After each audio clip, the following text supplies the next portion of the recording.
determine your price model? If you chose this versus a subscription, so I'm interested how that process goes. Yeah, so that's this part right here. So we screwed this up. So in the beginning, I spent a month or two trying to figure out what our pricing model would be, right? And talking to a bunch of our VCs, they're like, oh, you should do a subscription model, right? Like all good companies have SaaS revenue, right? Repeat, it's recurring, it's, you know, you can track it easily, it's awesome, right?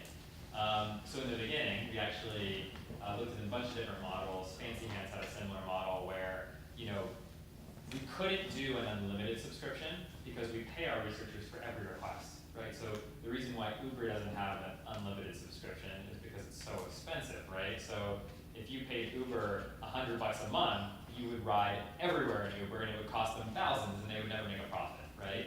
So instead, we picked some sort of a hybrid where basically you could buy a subscription of 5, 15, or 50 requests per month. And just like your cell phone bill, you would subscribe to one of those 3 tiers, and every month it would auto top up your requests, right? So basically at the 5 request tier, you get 5 more requests every month, regardless of whether you use them. And so if you had too many, you could like scale down your tier or whatever. Long story short, as you could probably guess, there's a reason people don't like their cell phone companies, right? It's because you're either getting screwed because you got too many minutes and you're not using them all, or because you didn't pay enough and you're getting charged overages, right? Which is basically what we were doing. And it just didn't make sense for us, right? And we kept having users email us like, hey, can I just pay for 1 request? And we were like, this is stupid. So we ripped out the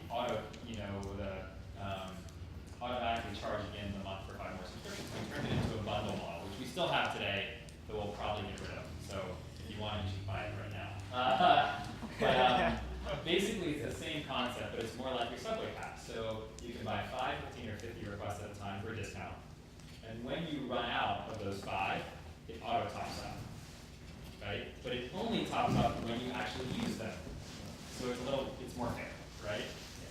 But still, like, for us to have to, like, when we want someone to pay, explain to them that whole model and get them to, like, decide between 5, 15, or 50, or 1, or it's just like it's too much overhead, right? Uber is really simple, right? You put in your credit card, you tap the little card thing. If you want to see what the price is, you can, right? And you're done, right? And so similarly, we've now moved to a model where you enter in your credit card, right? You show the price $19.99, and you're done. And every subsequent request, you'll never have to like make a choice, right? You'll ask your question on the success screen at the bottom. It says, you know, you were charged $19.99. View your transaction or whatever, and you can cancel it if you want. So keep it simple, right? I wish in the beginning we hadn't built all this complicated architecture to do a SaaS revenue model, and instead just charge people per request. So, yeah. Did you have to build something like in-house to aggregate all the questions that come in and organize it in some way, like archive it in some way? Yes, this is really crazy. So right now, we've answered almost 13,000 questions in the past few months. We do nothing with it. We don't SEO it, we don't index it, we don't make it searchable for anyone, we don't reuse it, right? Which is crazy, right? Because we get similar questions all the time. And you'd think if we can reuse insights from our questions, which we can, right? It A, increases our margin, B, decreases our turnaround time. So it's very obvious for us to do, and we are working on a lot of stuff in that realm. But right now we do nothing with it. Again, back to this principle. So, yeah. Do you guys do that? Like, do you like offer APIs for other startups to use to be able to do that? We'd love to, right? Yeah. Back to the whole making knowledge accessible and explorable. Yeah, it would be so cool if, like, because we have like the depth of knowledge that we are creating in this thing, that our researchers are creating, is incredible. And the questions we get on a daily basis, actually, maybe I can show you guys the Slack channel, are like so fascinating. So it's really cool. So just to finish, I'm going to give 5 quick key takeaways, and then I can go to more questions. This one's already kind of beat over the head, but please don't over-optimize. You're going to hate yourself for it.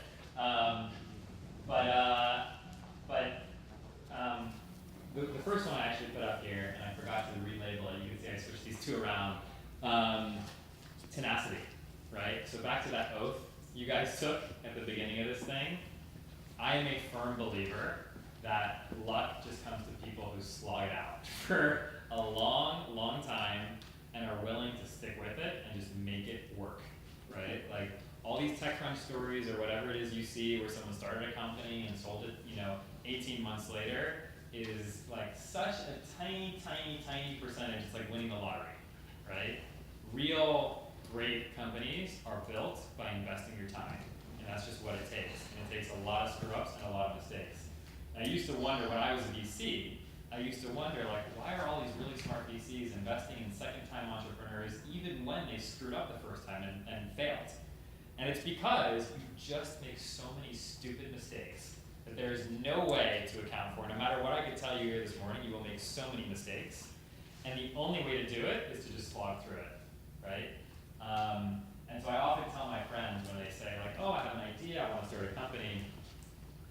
Unless you believe in what you are doing in this idea enough to be willing to sacrifice the next 15 years of your life to it, do not do it. Because that is how long it takes, minimum. Right? Like even Facebook, which is like a huge success, right? Took 8 years to get to IPO. Right? And that's like an outlier. Right? Most successful companies take a decade, 2 decades, maybe more, to really be successful. Right? So if you are not that committed to what you are doing, join another company. That's why I joined Divide at the time, Enterprise, right? I wanted to get the skills. I knew I had an idea, but I wasn't ready to commit a decade at least of my life to it. Get the skills you need, work with amazing entrepreneurs, come work for Wonder, really make sure that you are so passionate about this thing that you want to spend your life on it, because that's what it takes. 2 more quick things.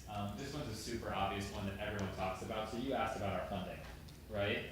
One of, I think, our key advantages over the past few years is that we are just super thrifty.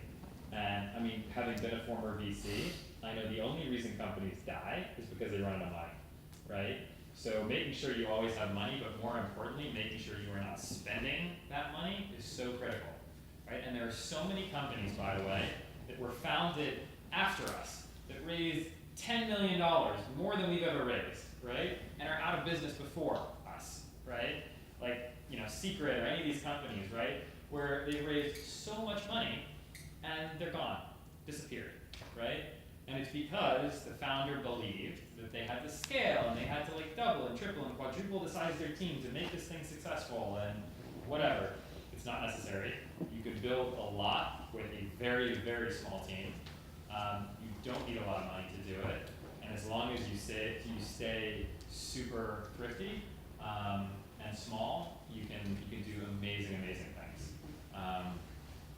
So that's really important. This one, not talked about so much, so important. Your emotional state as a founder is so critical. And that's actually related to the 5th point as well. But if you have people around you who are negative, right, and who don't believe, people on your team who are draining your energy, is very dangerous, right? Because, the people you surround yourself with, it seeps into you, right? It's toxic, right? And to my last point, if you know that it's going to take years to even get started, to even get anywhere near off the ground, right? I mean, as I mentioned before, it took us 2 years before we even put anything in the public. If you have negativity around you, it will kill you so fast, right? So get rid of that so as fast as possible, because you need that positivity to make this successful. And that's really the last point. As the founder, right, or founders, or as an early employee, lighting the fire in people's eyes on a daily basis is probably the most critical thing you can do. And that is entirely dependent on your energy level, right, or your ability to control your energy level. When I walk into, our morning check-ins, and I had a bad day, right, and I'm frustrated, and I'm like, whatever, I slept on the wrong side of the bed, my team senses it like this, right? And if that happens with any amount of consistency, they start to feel that way.